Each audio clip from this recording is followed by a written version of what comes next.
سید عالم نور مجسم شفیع معظم صلی اللہ علیہ وآلہ وبارک وسلم کہ عظیم مرتبہ کے طفیل مجھے حق اور سچ بیان کرنے کی توفیق عطا فرمائے۔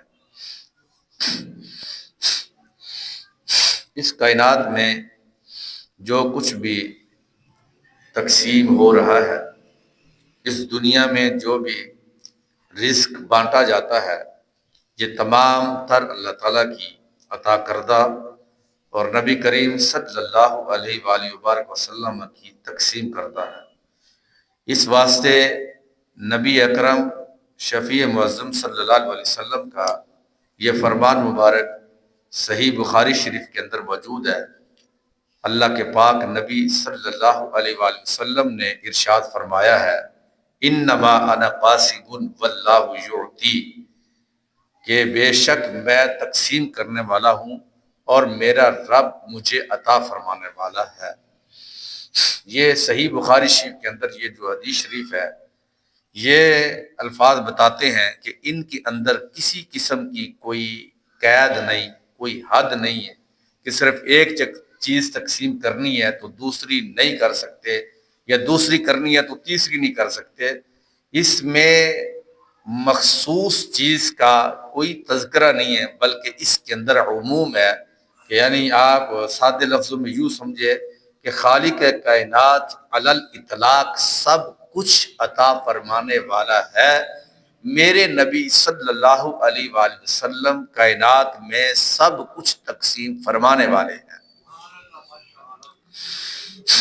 نبی اکرم صلی اللہ علیہ وسلم سب کچھ تقسیم کرنے والے ہیں۔ اللہ تعالیٰ رزق عطا کرنے والا ہے۔ اللہ تعالیٰ کے رسول صلی اللہ علیہ وسلم رزق تقسیم کرنے والے ہیں۔ اللہ تعالیٰ عزت عطا فرمانے والا ہے۔ سرکار دو عالم صلی اللہ علیہ وسلم عزتوں کو تقسیم کرنے والے ہیں۔ اللہ تعالیٰ عزت عطا فرمانے والا ہے۔ آپ یہ بھی کہہ سکتے ہیں کہ اللہ تعالیٰ جو کچھ بھی عطا کرتا ہے، رسول اکرم صلی اللہ علیہ وسلم ان کی تقسیم کرنے والے ہیں۔ کائنات میں جو کچھ بھی ہے، کسی کو ملا ہے یا مل رہا ہے، وہ خالق کائنات جل جلالہ کی عطا سے ہے۔ اور یہی ہمارا عقیدہ ہے کہ رب ذوالجلال جو کچھ بھی کائنات میں دیتا ہے وہ اپنی عطا سے خود سے عطا فرماتا ہے۔ اللہ کے پاک نبی صلی اللہ علیہ وسلم آگے جو کچھ بھی دیتے ہیں وہ رب کے دیے ہوئے سے دیتے ہیں، رب کریم کی تقسیم سے آپ عطا فرماتے ہیں، عطا کردہ سے آپ عطا فرماتے ہیں۔ یعنی یہ جو انعامات ہیں آپ کے ظہور سے پہلے آپ کے نور سے ان کی تقسیم ہوئی تھی، تو آپ کے ظہور کے بعد آپ کی ذات قاسم اور تقسیم کنندہ قرار پائی۔ یہ سید عالم صلی اللہ علیہ وسلم کا یہ معاملہ ہے۔ قرآن مجید برہان رشید میں ابھی نبی کریم علیہ السلام کا ظہور نہیں ہوا تھا۔ میری باتیں بڑی قابل توجہ سے سننے والی ہیں، بڑی توجہ سے سننا۔ ویسے بھی رمضان شریف کا یہ آج دوسرا جمعہ شریف ہے، بابرکت گھڑیاں ہیں۔ اس کے اندر اللہ تعالیٰ نے جو ہے وہ بڑی ایک جو تقسیم ہے اور کرم نوازی ہے اپنے محبوب علیہ السلام کی امت کے لیے رکھی ہے۔ تو آپ بڑی توجہ سے میری بات سنیں۔ قرآن مجید برہان رشید کے اندر یہ موجود ہے کہ رسول اکرم صلی اللہ علیہ وسلم کا ابھی ظہور نہیں ہوا تھا، تو کافر لوگ جو تھے، جو کلمہ گو نہیں تھے، یعنی جو رب کو بھی ایک نہیں مانتے تھے، وہ رسول پاک صلی اللہ علیہ وآلہ وبارک وسلم کی ذات ببرکات جو ہے وہ آپ کا وسیلہ پیش کر کے اللہ کریم کی بارگاہ میں وہ دشمنوں کے اوپر فتح حاصل کیا کرتے تھے۔ نبی پاک صلی اللہ علیہ وسلم اس قدر انعامات کے مرکز تھے کہ ظاہری انعامات اور باطنی انعامات، دنیاوی انعامات اور دینی انعامات اور جسمانی جو انعام ہے اور روحانی جو انعام ہے، سارے کے سارے در رسول صلی اللہ علیہ وسلم سے ہوتے رہے ہیں اور لوگ ان سے لطف اندوز ہوتے رہے ہیں۔ سید عالم صلی اللہ علیہ وسلم کی بارگاہ میں جس مرض کو بھی جو شخص بھی لے کر آیا، جس وقت اس کے دل کے اندر اخلاص تھا، عداوت اور بغض نہیں تھا، نبی اکرم صلی اللہ علیہ وسلم کی بارگاہ نے اس شخص کو نواز دیا، یہ روکا نہیں۔ جو بندہ بھی تعصب سے ہٹ کر رسول اکرم صلی اللہ علیہ وسلم کے پاس آیا، نبی اکرم صلی اللہ علیہ وسلم اس کو نوازتے۔ اب نوازنے کی کئی اقسام ہیں، ان میں سے بالخصوص جو مطلقاً اقسام ہیں وہ دو قسمیں ہیں۔ ایک ہے ظاہری طور پر نوازنا، ایک ہے باطنی طور پر نوازنا۔ ظاہری طور پر نوازنا یہ ہے، کسی بندے نے آ کر رسول اکرم صلی اللہ علیہ وسلم سے کہا، یا رسول اللہ صلی اللہ علیہ وسلم میری فلاں چیز ہے، وہ فلاں چیز مل نہیں رہی، یا میرے پاس فلاں چیز کی کمی ہے تو وہ مجھے عطا فرما دے۔ رسول اکرم نور مجسم شفیع معظم صلی اللہ علیہ وسلم نے اس کے لیے فوراً دعا کی، اس کو سرکار نے یا فوراً عطا فرما دیا۔ حضور کریم علیہ السلام کا یہ ظاہری طور پر نوازنا تھا۔ اور کچھ نوازشات میں سے ایک ایسی نوازشات بھی تھی کہ رسول اکرم صلی اللہ علیہ وسلم باطنی طور پر اس قدر یعنی منبع و محور تھے کہ سید عالم صلی اللہ علیہ وسلم کے پاس کوئی بندہ کالا دل لے کر آتا، تعصب نہ ہوتا اور ان کے دل پر کفر چھایا ہوا ہوتا، لیکن بغض، ہٹ درمی اور اس کے اندر عناد نہ ہوتا، لیکن وہ سرکار مدینہ صلی اللہ علیہ وسلم کے پاس جب کوئی آیا تو اس نے جب سرکار کو دیکھا یا نبی علیہ السلام کی گفتگو کو سنا تو سرکار کی گفتگو کا نور اور اس کی چمک اور رسول اکرم صلی اللہ علیہ وسلم کے چہرے مبارک کی جو چمک تھی اس بندے کے دل کے اندر پڑ جاتی، اللہ تعالیٰ کالے دل کو بھی سیدھا فرما دیتا،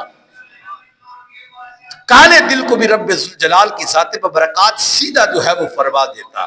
ایسی شان رب ذوالجلال نے رسول اکرم صلی اللہ علیہ وسلم کو عطا فرمائی تھی کہ ہر لحاظ سے جس جہت سے بھی کوئی بندہ جس طرح بھی نبی اکرم صلی اللہ علیہ وسلم کے پاس اپنی کوئی مجبوری، کوئی مشکل لے کر آتا تو اللہ کے پاک نبی صلی اللہ علیہ وآلہ وبارک وسلم کی ذات ببرکات ان کو نوازتی یا وہ خود نوازا جاتا۔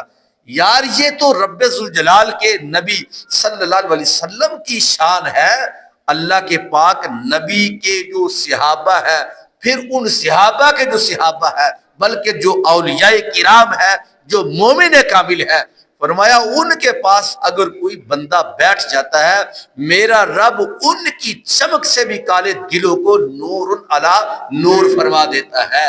اور اس کی گواہی اللہ کے پاک نبی صلی اللہ علیہ وسلم نے خود ارشاد فرمائی ہے۔ رب ذوالجلال کے محبوب صلی اللہ علیہ وسلم فرماتے ہیں کہ جب کوئی بندہ اللہ کے ولی کے پاس آ کر بیٹھ جاتا ہے، فرمایا ان کو جو ہے وہ 3 فائدہ میسر آتے ہیں، اور 3 فائدوں کے اندر ان کے لیے بھلا ہی بھلا ہے۔ اس کی مثال سرکار نے دی، فرمایا ان کی مثال عطار کے وہ صندوقچی کی طرح ہے۔ ایک عطار ہو، خوشبوئیں بیچنے والا ہو، اور ان کے پاس جو ہے جناب والا خوشبو کے ساتھ ساتھ یعنی ان کے پاس ایسی صورتحال ہو کہ بندے آ کر بیٹھنے والے بھی ہو، کہ ایک بندہ مثال کے طور پر آیا ہے ان کے پاس، اب وہ جو عطار تھا جن کے پاس خوشبو کی صندوقچی تھی، وہ گھڑا بھرا ہوا تھا جن کے پاس، اس نے اس کے اندر سے اس کو وہ خوشبو عطا فرما دی۔ سرکار فرماتے ہیں اگر اس نے خوشبو نہیں بھی عطا کی، اگر خوشبو اس کو مل گئی تو پھر تو بارے نیارے ہو گئے، اگر خوشبو نہیں بھی ان کو ملی ہے تو دوسری صورت یہ ہے کہ وہ بندہ جو آنے والا ہے وہ خود ہی مانگ کے کہتا ہے کہ مجھے خوشبو دے دے، تو وہ اللہ کا ولی ان کو خوشبو دے دیتا ہے۔ اور اگر وہ دوسری صورتحال بھی نہ ہو، وہ مانگنے والا بھی نہ ہو، تو میرے نبی علیہ السلام فرماتے ہیں کہ وہ بندہ جو پاس آنے والا ہے وہ جب پاس بیٹھتا ہے، مانگتا نہیں بھی ہے، بن مانگے نہ بھی ملے، لیکن اس گڑے سے جو خوشبو والا ہے، وہ صندوقچی جو خوشبو والی ہے، اس کے اندر سے بیٹھنے والے کو خوشبو ضرور بھائی ضرور مل جاتی ہے۔ یہ تو ایک ولی کی بات ہے، پھر ولی کے نبی کا مقام کیا ہوگا کہ رب ذوالجلال جن کے بارے میں قرآن کریم کے اندر فرماتا ہے کہ ان اغناہم اللہ ورسولہ من فضلہ، فرمایا میرے نبی علیہ السلام کی شان کیا ہے اور میری شان کیا ہے، فرمایا اللہ وہ ہے جو اپنے بندوں کو غنی کرتا ہے، اور اللہ کے نبی وہ ہے کہ جو اپنی امت کو غنی کر دیتے ہیں۔ اب یہ دیکھو کہ اس کے اندر بالخصوص جو جملہ ارشاد فرمایا گیا، اس میں دو جملے ہیں۔ ایک یہ ہے کہ اغنا کا لفظ جو ہے جو رب نے اپنے لیے استعمال کیا ہے، وہی لفظ جو ہے اللہ نے اپنے نبی علیہ السلام کے لیے استعمال کیا۔ اب یہ دونوں لفظ ایک ہے، ذاتیں دو ہیں، یعنی ایک اللہ کی ذات ہے، ایک اللہ کے پاک نبی کی ذات ہے۔ اور آگے جو لفظ ہے کہ من فضل ہی، اپنے فضل سے، اب یہ فضل ہی کی ہی ضمیر جو ہے، اس میں ہی ضمیر، اس سے مراد اللہ کی ذات بھی ہے، اس سے مراد اللہ کے پاک نبی علیہ السلام کی ذات بھی ہے۔ اب ضمیر ایک ہے، مرجع دو کے دو ہے، یعنی اللہ کے لیے بھی ایک ہی جو لفظ استعمال ہوا اور اللہ کے پاک نبی علیہ السلام کے لیے بھی ایک ہی لفظ استعمال ہوا۔ تو پتہ یہ چلا کہ رب تعالیٰ نے جملہ ایک استعمال کیا، ذاتیں دو تھی، تو نتیجہ اس کے اندر یہ نکالا کہ میں دیتا ہوں اپنی ذات سے، خود سے دیتا ہوں، میرے نبی دیتے ہیں تو وہ میرے نبی میری تقسیم کردہ سے دیتے ہیں، میرے نبی جو دیتے ہیں وہ میں ہی دیتا ہوں۔ تو رب ذوالجلال نے اس میں اغنا کا لفظ بیان کیا دونوں کے لیے، دونوں ذاتوں کے لیے، کہ جو اپنے لیے استعمال کیا وہی اپنے نبی علیہ السلام کے لیے کیا۔ فرمایا کہ اے لوگو کہ میں بھی غنی کرتا ہوں، میرے نبی بھی غنی کرتے ہیں۔ تو پتہ اس سے یہ چلا سرکار نے جو کچھ دیا ہے وہ اللہ کی ذات سے لے کے عطا فرمایا ہے۔ اللہ دیتا ہے اپنی طرف سے، کیونکہ محبوب کی عطا اور رب کی عطا کو دو عطائیں تو نہیں ہے، فرق صرف اس کے اندر یہ ہے کہ اللہ خود دیتا ہے، اس کو کوئی دینے والا نہیں ہے، اللہ کے نبی علیہ السلام دیتے ہیں رب کے دیے ہوئے سے، فرق یہ ہے۔ تو اب اس سے یہ پتا چلا کہ نبی پاک علیہ السلام کی ذات مبارکات جو ہے وہ کوئی ایک مخصوص کام کے لیے تشریف نہیں لائی کہ صرف رب کا پتہ دینا تھا تو دے کے وہ چلے گئے۔ وہ جس طرح کچھ لوگوں نے لکھا کہ وہ تو پوسٹ مین کی طرح ہے کہ پوسٹ آئے تھے دینے کے لیے، وہ ڈاکیا جس طرح آتا معاذ اللہ انہوں نے لکھا تو وہ آئے تھے تو دے کے چلے گئے۔ فرمایا میرے نبی علیہ السلام کی ذات ایسی ہے، ان کی ایک اشارے سے زمین کی کایا پلٹ جاتی ہے، ان کی ایک حکم سے میں کائنات کی تقدیر کو بدل دیتا ہوں۔ یہ تو میرے نبی علیہ السلام کی شان ہے۔ اور آگے میں کچھ باتیں آپ کے گوش گزار ابھی کرنے والا ہوں، تم دیکھو گے خدا کی قسم میرے نبی علیہ السلام کے پاس صحابہ کرام آتے، حضور کی بارگاہ میں سائل آتے، سائلین آ کر سرکار سے سوال کرتے، سرکار ان کو اتنا نوازتے، اتنا نوازتے، خدا کی قسم آخری دم تک تو کیا ان کی نسلیں بھی کھاتی رہتی پھر بھی ان کے اندر سے ختم نہیں ہوتا تھا۔ سرکار ایک جنگ پہ تشریف لے جا رہے تھے تو رستے میں ایک بندہ آیا اور اس نے سرکار پر حملہ کرنا چاہا، سرکار نے ان کے اوپر قابو پایا، اس کے بعد اس نے کلمہ شریف پڑھ لیا۔ نبی علیہ السلام سے کہتا ہے کہ یا رسول اللہ صلی اللہ علیہ وسلم مجھے کچھ عنایت فرمائے۔ حضور کے پاس اس وقت بکریوں کا ریوڑ تھا، ایک روایت یہ کہ 1000 بکریاں تھی، کسی نے تحفہ سرکار کو دی تھی۔ اب اس نے جس وقت وہ کچھ مانگا نبی علیہ السلام نے وہ جتنا بکریوں کا ریوڑ تھا سرکار نے سارے کا سارا اس کو عطا فرما دیا۔ میرے کریم سے اگر قطرہ کسی نے مانگا دریا بہا دیے ہے، دور بے بہا دیے ہے، ایک چیز نے سب کچھ دیا۔ اب وہ بندہ نے کلمہ شریف بھی پڑھا، فوراً اس کو بکریوں کا ریوڑ بھی مل گیا۔ اب وہ جب گیا اپنے محلے کے اندر لوگوں سے جا کر کہتا لوگوں جاؤ وہ محمد صلی اللہ علیہ وآلہ وسلم کے جن کے تذکرے عرب کے اندر چاروں طرف پھیلے ہوئے ہیں ان کے ہو رہے ہیں، فرمایا جاؤ ان کے پاس جاؤ، وہ اتنا دیتے ہیں کہ خدا کی قسم وہ اپنے بازو کو پھیلا کے کہتا ہے کہ سرکار اتنا دیتے ہیں پھر قیامت تک کے لیے کبھی نہیں آتی ہے جتنا دیا سرکار نے مجھ کو، اتنی میری اوقات نہیں، یہ سب کرم ہے تمہارا آقا۔ یہ سرکار مدینہ صلی اللہ علیہ وسلم جس کو بھی نوازتے ہیں تو وارے نیارے اس کے ہو جاتے ہیں۔ اب یہ دیکھو قرآن کریم کے اندر ایک اور مقام پر رب ذوالجلال ارشاد فرماتا ہے انعم اللہ علیہ وانعمت علیہ، اللہ کے پاک نبی صلی اللہ علیہ وسلم نے انعام کیا، یعنی ترجمہ پہلے اس کا سنیں، انعم اللہ علیہ وانعمت، اللہ نے انعام کیا اس پر، وانعمت علیہ، اور محبوب آپ نے انعام کیا اس پر۔ اب دیکھو انعم کا لفظ جو ہے اپنے لیے بھی رب نے استعمال کیا، اور وہی انعم کا لفظ اپنے نبی علیہ السلام کے لیے بھی استعمال کیا۔ فرق دیکھنا ذرا، لفظ استعمال کیا، تھوڑی سی آواز کھولو، جو لفظ رب ذوالجلال نے اپنے لیے استعمال کیا انعم کا، اب وہی لفظ اپنے محبوب علیہ السلام کے لیے بھی استعمال کیا۔ بات بڑی قابل توجہ ہے،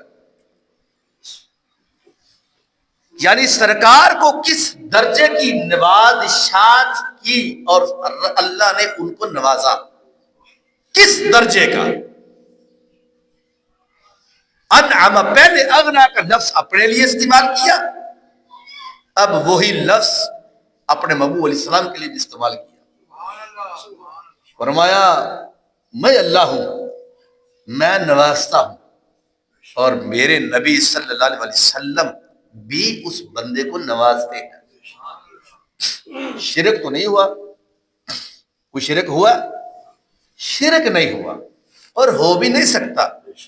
کیوں کہ یہ اللہ نے جملہ استعمال کیا، شرک نہیں ہوا۔ جو جملہ رب ذوالجلال نے اپنے لیے استعمال کیا تھا وہی جملہ اپنے محبوب علیہ السلام کے لیے بھی استعمال کیا، لیکن اس کو کوئی بندہ شرک نہیں کہہ سکے گا۔ جبکہ دوسری طرف سعودی عرب سے ایک کتاب چھپتی ہے، ایک رسالہ، اس کے اوپر لکھا ہے، یہ جس جگہ پہ لفظ اللہ لکھا ہوتا ہے اسی طرح بالکل اس کے مقابلے میں سامنے تم محمد نہ لکھو صلی اللہ علیہ وسلم۔ کیوں؟ کہ وہ برابری ہو جائے گی، اگر برابری ہوئی تو شرک ہو جائے گا۔ اب رب کیا کہتا ہے؟ رب کا جملہ دیکھو، یہ قرآن پاک کی ایک جگہ پر یہ جملہ استعمال نہیں ہوا، کئی مقامات پر جملہ استعمال ہوا۔ اغناہ اللہ، وہ جو میں نے آگے والا جملہ استعمال کیا، وَرَسُولُ مِنْ فَضْلِ، غنی کا لفظ، رب نے اپنے آپ کو بھی غنی کہا، اپنے نبی علیہ السلام کو بھی غنی کہا۔ یہاں پر منعم، انعام کرنے والا، اللہ نے اپنے آپ کو بھی کہا، اور وہی جملہ منعم یعنی انعام کرنے والا اپنے نبی علیہ السلام کو بھی کہا۔ نئی شرک بنا، اللہ اپنی ذات کے ساتھ کسی کو شریک ٹھہرانا پسند نہیں کرتا، لیکن یہاں پہ رب نے اپنے لیے جملہ استعمال کیا، اور وہی جملہ نبی علیہ السلام کے لیے کیا، لیکن شرک تو نہیں ہوا۔ کیوں؟ ان کے نزدیک تو ہوا، تو ہوتا پھر ہے، کیونکہ اللہ نے اپنے محبوب کو جو شان دی ہے وہ رب نے خود سے دی ہے، کسی سے لے کر نہیں دی، حضور کو عطا فرمائی ہے۔ آگے میرے نبی علیہ السلام کائنات میں جس کو چاہے زمین سے اٹھا کر آسمانوں کی بلندی عطا فرما دے۔ وہ میرے نبی علیہ السلام چاہے تو بلال حبشی کو کائنات میں کوئی نہ جانتا ہو، زمین سے اٹھائے تو جنت کے اندر لے جائے، جنت کی حوریں بھی جو ہے وہ رش کرے بلال حبشی پر۔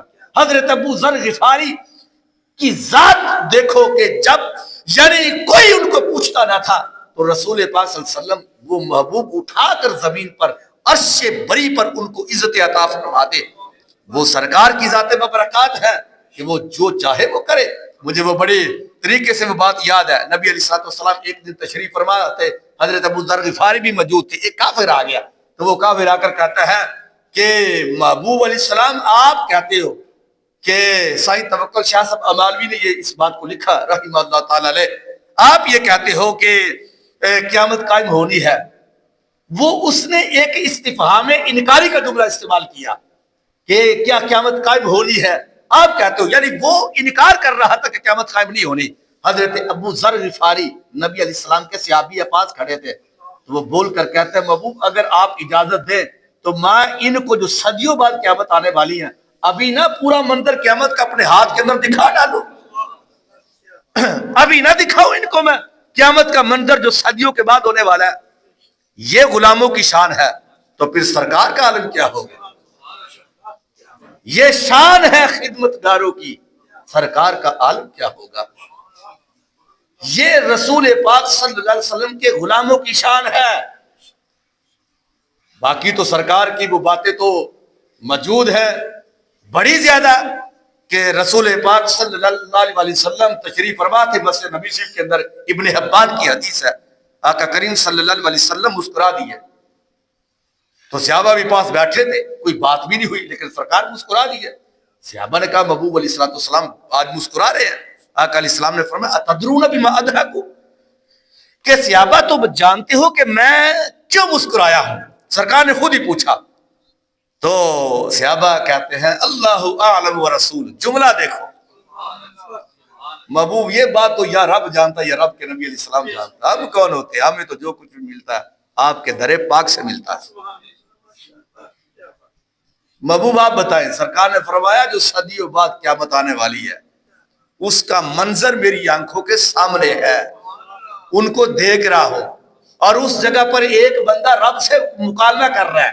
وہ جب مکالمہ کر رہا ہے اس کے مکالمے کے بارے میں اور اس بندے کی بے بسی پر میں دیکھ کر مسکرا رہا ہوں, اور اس بندے کی نادانی پر مسکرا رہا ہوں. اور ایک نہیں, یہ کوئی باتیں ہیں. سرکار تو بیٹھے ہوتے تھے تو جنت کا تذکرہ کرتے تھے, اور اگر زمین پر ہے تو جنت کا تذکرہ ہے, عرش بری کا ہے, اور اگر جنت میں ہے تو سرکار فرش بری کا تذکرہ کرتے ہیں. جنت میں سرکار نے تشریف فرما تھا, زمین پر تشریف لائے تو حضور نے فرمایا بلال کیا بات ہے کہ یا سمیت بلال یا سمیت دفن علیک بین یدی فی الجنہ. بلال جنت میں تھا تو تم زمین پر چل رہے تھے تو تیرے چلنے کی آواز تو میں نے جنت میں اپنے آگے آگے سنی. یہ باتیں میں اگر کروں تو پھر لمبی ہو جائیں گی, جو میرا موضوع ہے میں اس کی طرف آتا ہوں. تو شرک نہیں بنا. اللہ عالم الغیب ہے تو وہ غیب کا علم رب نے اپنے نبی کو دیا ہے. رب ذوالجلال کی ذات غنی ہے تو رب ذوالجلال نے اپنے محبوب کو بھی غنی بنایا ہے. اللہ کی ذات منعم ہے, انعام کرنے والی ہے, اور وہی جملہ وہی منعم نبی علیہ السلام کو بھی دیا ہے, وہی بنایا ہے. کیونکہ رب کے محبوب خود فرماتے ہیں کہ لوگوں مجھے کوئی ہلکا نہ سمجھے اور کہے کہ میں کچھ نہیں دے سکتا. فرمایا واللہ یعطی ولا قاسم, فرمایا میرے رب نے مجھے جو کچھ بھی دینا تھا وہ مجھے عطا فرمایا ہے. فرمایا میں اپنی امتیوں میں سے جس پر چاہتا ہوں بارش کی طرح میں ان پر عطا فرما دیتا ہوں. اب دیکھو بات ذرا آگے کرتے ہیں کیونکہ ٹائم بڑا تھوڑا ہے, موضوع بڑا لمبا ہے. حضرت انس بن مالک رضی اللہ تعالی عنہ, ابھی ان کی عمر تقریباً 8 سال کے تھی. ان کی والدہ محترمہ, میری بات توجہ سے سن رہے ہو نا, دھیان ادھر ادھر نہیں دینا. حضرت انس بن مالک رضی اللہ تعالی عنہ 8 سال کی عمر ہے. ان کی والدہ محترمہ رسول پاک صلی اللہ علیہ وسلم کے پاس آ گئی. آ کر کہتی ہے خویدمک ادع اللہ لہ, محبوب علیہ السلام یہ میرا بیٹا ہے, چھوٹا ہے, اس کو اپنے گھر میں رکھ لیں, آپ کی خدمت کیا کریں گے. ایک ہوتا ہے خادم, ایک ہوتا ہے خویدم.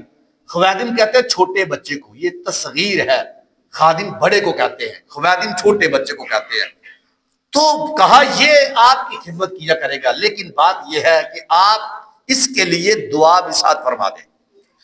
اب دیکھنا سرکار مدینہ صلی اللہ علیہ وسلم کے پاس آتی ہے, یہ عقیدہ تھا صحابہ کا, اس لیے دعائیں تھے.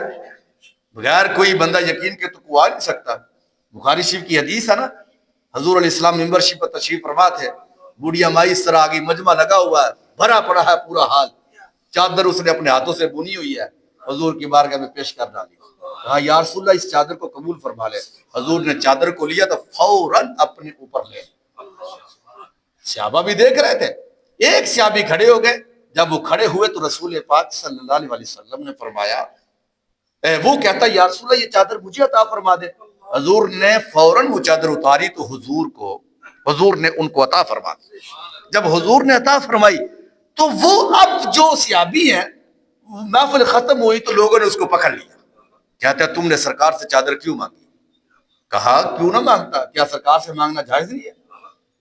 میں نے مانگی ہے, وہ میرے نبی ہے, میرے والدین سے بھی زیادہ مجھے عزیز ہے, میں مانگتا ہوں. انہوں نے کہا بات یہ نہیں ہے, بات یہ ہے کہ سرکار کو چادر کی ضرورت تھی تو تم نے چادر مانگی ہے, سرکار نے اوپر لے لی تھی تو اس لیے ضرورت تھی, لہذا تم نہ مانگتے. پھر کسی موقع پر مانگ لیتے, سرکار کی ضرورت سے ضرورت پوری ہو جاتی. وہ کہتا ہے بات تو تمہاری ٹھیک ہے لیکن میری بھی تو بات سنو. بات یہ ہے کہ یہ میں نے چادر کو دنیا کی گرمی سے بچنے کے لیے نہیں مانگی. یہ میں اپنے گھر والے کو وصیت کروں گا کہ دنیا سے جب جاؤں تو اس چادر کا مجھے قبر میں دفن کرتے وقت یہ کفن دینا ہے.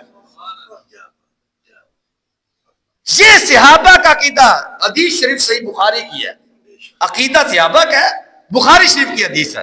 اور اگر آج مجھ سے پوچھتے ہو کہ یہی عقیدہ رب نے اے سنی تیرے سینے کے اندر رکھا ہوا ہے, وہ تو ظالم نبیوں کو معاذ اللہ قبروں کے اندر زندہ نہیں مانتے. وہ ان کی عطا کس طرح مان سکتے ہیں؟ وہ تو نبیوں کو قبروں کے اندر زندہ نہیں مانتے, خدا کی قسم نہیں مانتے. میں نے آج اور کل ان کا ایک کلپ سنا اس بدبخت کا, اس نے بڑا مشہور ہے, ٹی وی کے اوپر بھی آتا ہے, اور وہ کہتا نبی قبر کے اندر تو زندہ ہے نہیں ہے معاذ اللہ. بعد نے تو مٹی ہونے کا بھی جملہ معاذ اللہ استعمال کیا ہے. تو ہم تجھے کہتے ہیں آؤ تجھے بتاؤں سرکار کے خادموں کی بات. میرے نبی علیہ السلام نے تو فرمایا جو حافظ قرآن حفظ کرتا ہے, فرمایا رب نے ان کے جسم کو کھانا بھی مٹی پر حرام کر دیا ہے. وہ عالم دین جو دین رب کے لیے پڑھتا ہے, رب نے تو اس کے جسم کو جو ہے اس کے اوپر مٹی کو حرام کر دیا ہے. وہ حاجی جس نے رب کی رضا کے لیے حج کیا ہے اس کے جسم کو مٹی نہیں کھا سکتی ہے. وہ صحابی, وہ تابی جس نے نبی علیہ السلام کو دیکھا ہے, یار اس کے جسم کے اوپر مٹی کو کھانا حرام کر دیا ہے. تو یہ ساری شانیں تو رب نے سرکار کی وجہ سے عطا فرمائی ہے. تو سرکار کے جسم مبارک کے بارے میں کیا خیال ہوگا؟ بہرحال یہ بھی بات آگے بڑھ جائے گی.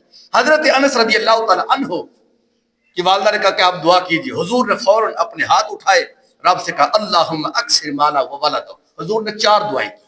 اللہم اکثر مالہ و ولدہ واطل حیاتہ واغفر لہ. رسول پاک صلی اللہ علیہ وسلم نے دعا کی کہ اے اللہ یہ جو انس ہے اس کے مال کے اندر کثرت دے اور اس کے اولاد کے اندر کثرت دے. اور تیسری دعا یہ تھی کہ اس کی زندگی کے اندر عمر کے اندر اضافہ فرما. اور چوتھی دعا یہ تھی کہ اللہ اس کو بخش دیے. یہ 4 دعائیں تھی. پہلی دعا مال کی, دوسری دعا اولاد کی کہ کثرت سے اولاد ہو, تیسری دعا کثرت حیات یعنی عمر لمبی ہو, اور چوتھی دعا تھی ان کی بخشش کی. یہ 4 دعائیں سرکار نے ان کو دے دی. یعنی یہاں سے اٹھا کر سرکار نے سیدھا جنت میں داخل کر. چھوٹی عطا نہیں, یہ در رسول صلی اللہ علیہ وسلم کی نوازشات ہے.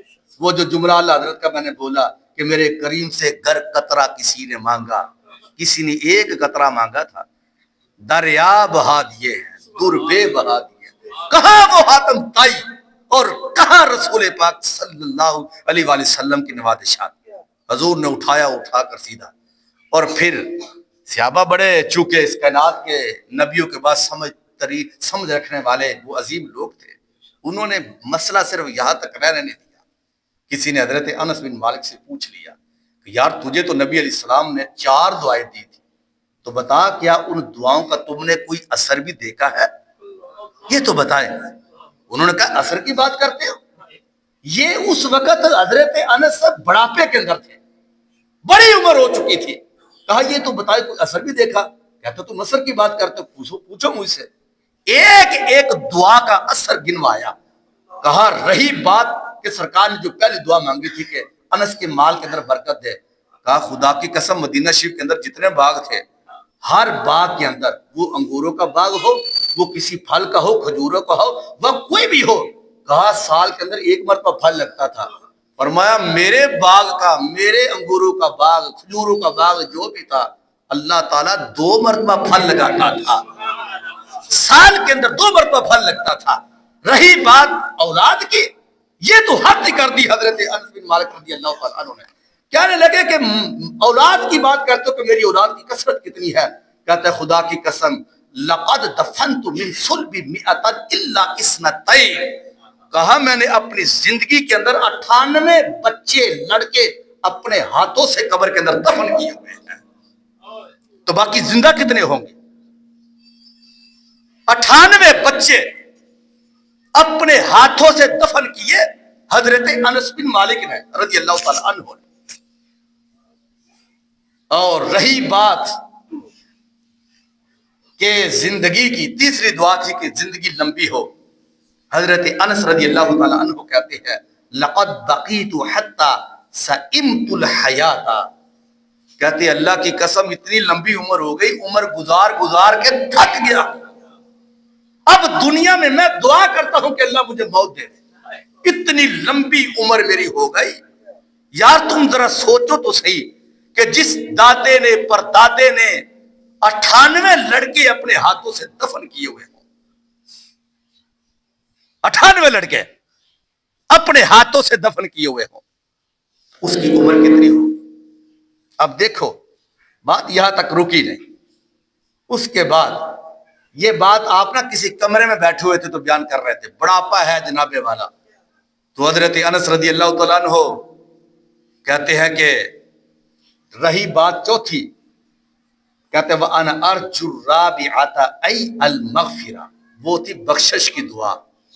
تو مجھے امید ہے کہ میرا رب نے جب سرکار کی 3 باتیں قبول فرمائی ہے، اس کا ثمر مجھے ملا ہے، تو مجھے یقین ہے میرا اللہ بخشش کی دعا بھی میرا قبول کر چکا ہے، چونکہ اس کا تعلق آخرت کے ساتھ ہے. جب یہ بات ابھی آپ نے کی تھی تو کمرے کے اندر ہاتھ میں غیبی سے آواز آئی، انس ہم نے تیرے نبی کی 4تھی دعا بھی قبول فرما لی ہوئی. یہ 4 دعائیں رسول پاک صلی اللہ علیہ وسلم جو ان کے لیے کی تھی، ذرا نوازشات دیکھنا ابھی رکی نہیں ہے. حضرت عثمان بن بشیر رضی اللہ تعالیٰ عنہ یہ آپ کی بارگاہ میں آ گئے. آپ کی بارگاہ میں حضرت عثمان بن بشیر آئے. شکوت الی رسول اللہ صلی اللہ علیہ وسلم نسیان القرآن، محبوب قرآن یاد کرتا ہوں بھول جاتا ہوں. حافظ قرآن تھے، میں قرآن بھول جاتا ہوں، قرآن یاد کرتا ہوں تو بھول جاتا ہوں. ہم نبی علیہ الصلوۃ والسلام کے پاس سے تو حضور نے ان کو یہ نہیں فرمایا میں تو آیا تھا تو میرا تو کام تھا قرآن دینا، اگر یہ یاد نہیں ہوتا تو اس میں مجھے کیا ہے، میرا کام تھا نماز کا بتانا تو اس میں مجھے کیا ہے، میرا کام تھا تو یہ طریقے بتانا، اس میں مجھ سے یہ چیزیں طلب کیوں کر رہے ہو. اس نے کہا شکوت الی رسول اللہ صلی اللہ علیہ وسلم نسیان القرآن، محبوب بات یہ ہے کہ میں قرآن پڑھتا ہوں بھول جاتا ہوں. حضور نے فوراً فضرب صدری بیدہ، ہاتھ اٹھایا حضرت عثمان بن بشیر کے سینے پر رکھ دیا. حضور نے اس طرح ہاتھ پھیرا تو پھر پتہ کیا ہوا، آگے کیا ہوگا ذہن کے اندر تو آپ کے بات آ چکی ہوگی، کیونکہ ہم سنی ہیں، ہمارے سینے کے اندر تو سرکار کی پہلی محبت ہے اور ہمیں یقین ہے سرکار کی اطاعت کے اوپر بھی. اب کیا ہے، سرکار نے جملہ بولا اخرج یا شیطان من صدر عثمان، اے اللہ کے دشمن شیطان عثمان کے جسم سے نکل جا. آگے اب حضرت عثمان کیا کہتے ہیں، یہ اتنے جملے سرکار کہتے ہیں. حضرت عثمان کہتے ہیں ما نسیت شیئا منہ، فرماتے اللہ کی قسم یہ قرآن تو قرآن رہا، فرمایا میں نے اپنی زندگی میں کبھی کسی پہاڑ کے ٹیلے کے اوپر کچھ چھوٹا سا کیڑا بھی دیکھا ہو نا تو میں کیڑے کی ہر حالت کو بیان کر سکتا ہوں، میں کبھی بھولا ہی نہیں ہوں. قرآن کی جو آیت پڑھتا ہوں جو یاد کرتا ہوں کبھی بھولا نہیں ہوں. ایک مرتبہ پڑھتا ہوں دوسری مرتبہ یاد کرنے کی ضرورت نہیں پڑتی، کیوں کہ میرے کریم سے اگر قطرہ کسی نے مانگا دریا بہا دیے ہیں تربے بہا دیے. اتنا کچھ سرکار نے مجھے عطا فرمایا. اور پھر حضرت زہرہ رضی اللہ تعالیٰ عنہ کہتے ہیں، صرف حدیث پڑھ رہا ہوں باقی جو تشریح ہے وہ وقت نہیں ہے کہ میں اس کی تشریح کروں. حضرت زہرہ رضی اللہ تعالیٰ کہتے ہیں، کہتا میرا بیٹا تھا ایک، فرمایا کہ کوئی پتہ نہیں چلتا تھا کہ میرا بیٹا کیا ہے، اس کو کوئی دورہ پڑا ہوا، کوئی مرگی پڑی ہے، کیا معاملہ ہے، پتہ ہی نہیں چلتا تھا، پریشان رہا، میں بڑا پریشان تھا. ایک دن میں اپنے بیٹے کو